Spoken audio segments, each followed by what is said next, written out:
Welcome back.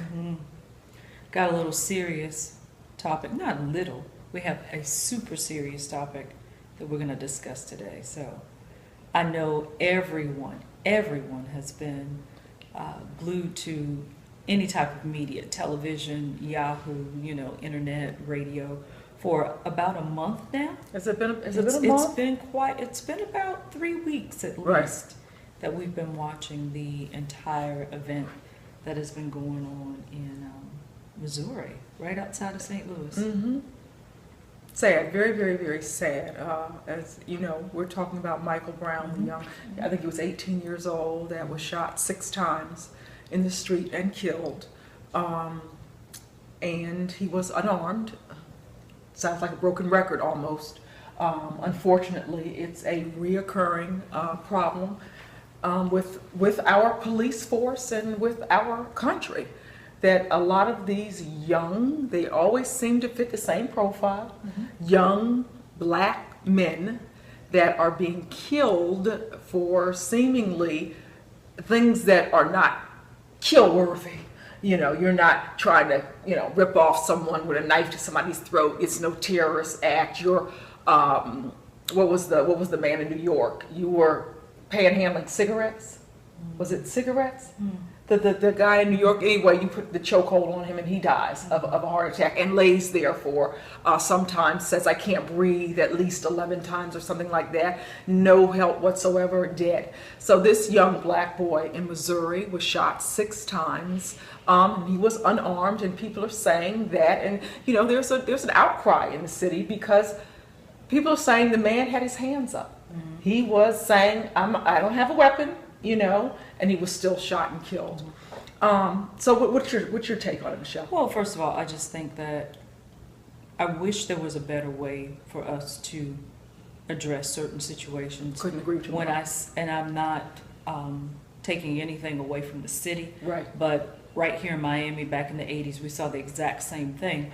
And I find it disheartening that our response sometimes is to do things that are detrimental to our own neighborhoods and shops. And I hate to see the looting. I hate to see us react in a way that people expect us to react. Yes. In a manner that's a little less than civilized. But I understand emotion. Of course. I'm a very emotional person. Of course. People do get upset, so I get it, but I wish that it could be a different way. We've often talked about the fact that Tanya and I both are mothers of sons. So I'm always very sensitive about any child, one girl or boy. Sure. I'm very sensitive about children, and I don't care how biggity you act, how tall you are, how much you weigh. If you're 18 years old, to me, you're a child. Absolutely. And when a child is hurt in any way, irrespective of their behavior, because they are still children, That's they're right. making childlike decisions. I know oftentimes we want to force them to be these adults, but they're still children. They're That's still right. making childlike decisions. So I find it very disheartening that it occurred. You and I were talking before we actually started to shoot about things that we could do as a community, Right. I don't want to say as a race, because I'm sure that this happens in California with Latinas, Latinos. I think that we are looking at, again, minority-driven problems and situations that don't often happen to the majority or different races or different cultures, if you will. I think there's something that occurs when we are spotted or when we are out and about that gives an impression that we may behave one way or the other. So I think the police often react in a way that they think they know how we're going to behave. So Right. it's preconceived ideas about how they should respond to our behavior. I think it's disappointing, but you were saying that we as, in not just in Missouri, but in Miami and Florida and any other state, if we find ourselves to be in a city that, what did you say, is about 40% I African think American? I could be wrong on the statistic, but I know it's a very high percentage, 40, 50% or whatever. It's a high percentage of African Americans that are in that city. Yeah. And so all of the people that are making the decisions, and I forgot again, forgive me if I'm getting my numbers wrong, but there are, I don't know, 1, 2 maybe blacks on the police force. There, or none, or whatever. Again, not representative of the community. And so it's not, as I said to Michelle off the camera, it's not surprising that you would see these type of things occur, these type of, when people are policing people that they don't really identify with, they see you in whatever light they choose to see you. And for us, let's keep it 100. A lot of times for us, the light is very negative. It's, you're a thug. You must be doing something criminal. I mean, we've heard the stories over and over again how black men, just before was it driving like while black, now they're saying it's walking while black. We're targeted a lot of times because we're perceived a certain way. And so when you can't relate at all to who you're policing or who you're supposed to be protecting, as you said, then your first gut reaction is to, this person is doing something that is worthy of me shooting him or killing him. When that's not the perception that you have maybe about your own, and that's why you don't hear the stories like you hear about our young men being shot down the street by a non-black person. And so it's, the onus to me comes back to us as a community, and I've done the commentaries on it, and I will continue to talk about it. We have to accept responsibility for what we're not doing. And I'm not talking about the man losing his life. To me, that's a whole different subject. But what I am talking about is maybe if we had gone to the polls more, perhaps you would have had more people that looked like you on the police force that are policing your community, that would have just seen, okay, this is a brother, and stop. You didn't stop. All right, now let's get the taser if you keep this acting up, instead of the first gut reaction is to blow your brains out. But why is that? Because we're not voting. I mean, if we're talking about elected positions, you're right. Yes. Some of the positions are elected. Chief of police oftentimes is elected or sometimes appointed. It just depends on the municipality in which you live. But you're right. There are some things that can be done. I just find that it's just one of those situations that we hear about where the majority is still the minority. Right. Because I would not be surprised if, as you said, there's a large number of African American or minority people living there, and they're the majority to be policed by the minority.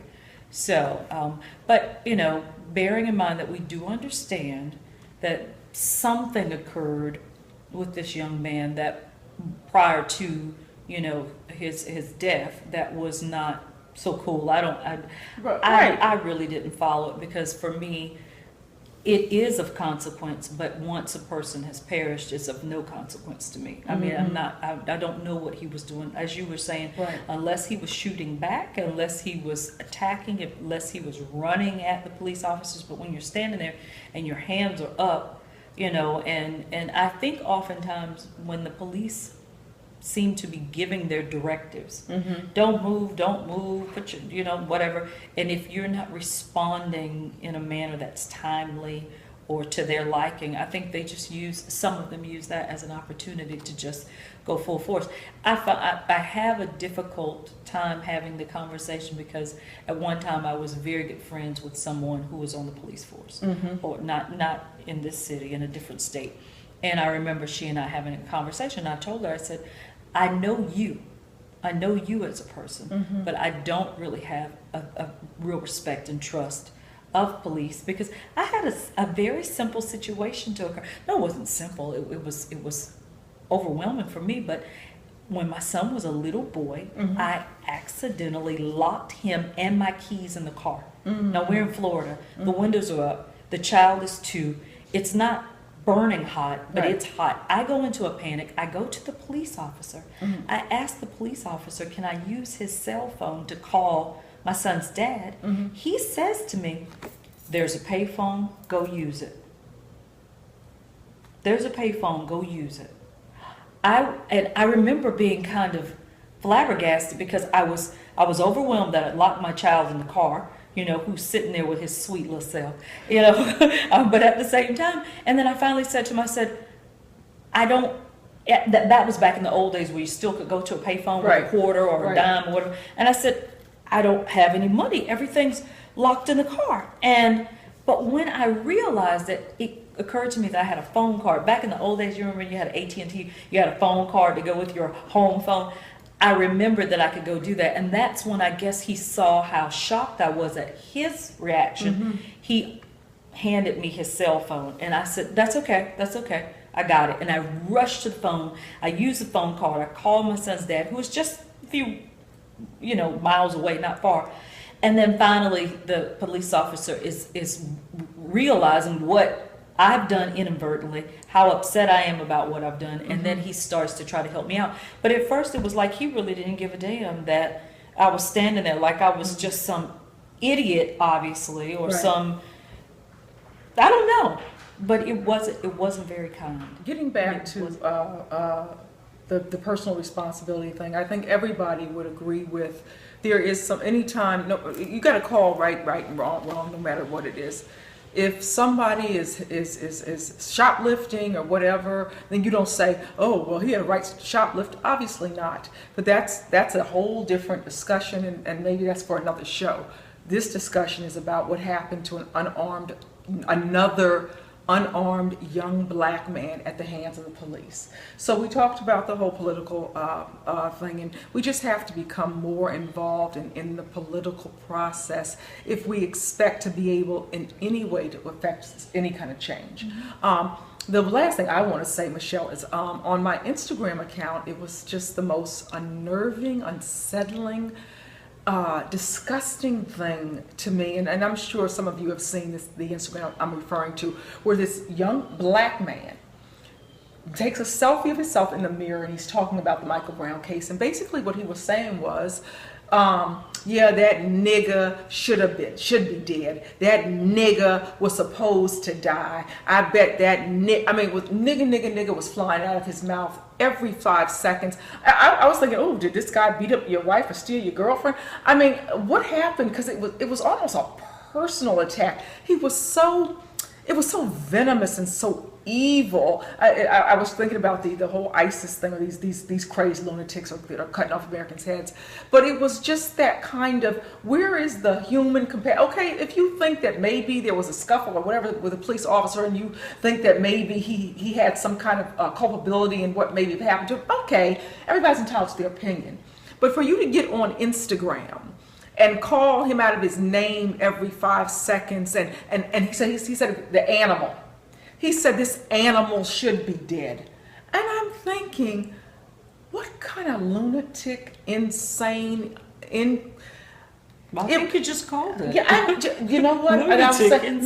maybe he really did have a mental problem, He because may it was have. just, and it was just so. You all know what I'm talking about, I'm sure, because it was vicious.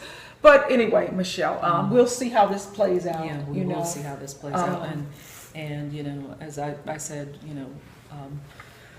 the family has been on national television and put out in the spotlight, but Right. hopefully they'll find some peace and some Yes, comfort and, yes. some rest at this point. And hopefully the city will find some rest and some healing. So let's keep watching that, of course. You can email us or Instagram us, Yes, or but not send us that a kind tweet. of foolishness. That No, not from our fans. No We would way. not expect that from you guys, but whatever suggestions or just comments that you might have that we can share with other fans about how we move forward out Yes, how do we stop this this? kind of this quagmire that we're in, and Absolutely. just find a way to coexist, because we're gonna have to. Absolutely. We're gonna have to. So keep you posted on that. Until next time, Yeah, you could go with the flow we don't go with the flow. now. Go. Flow now, baby.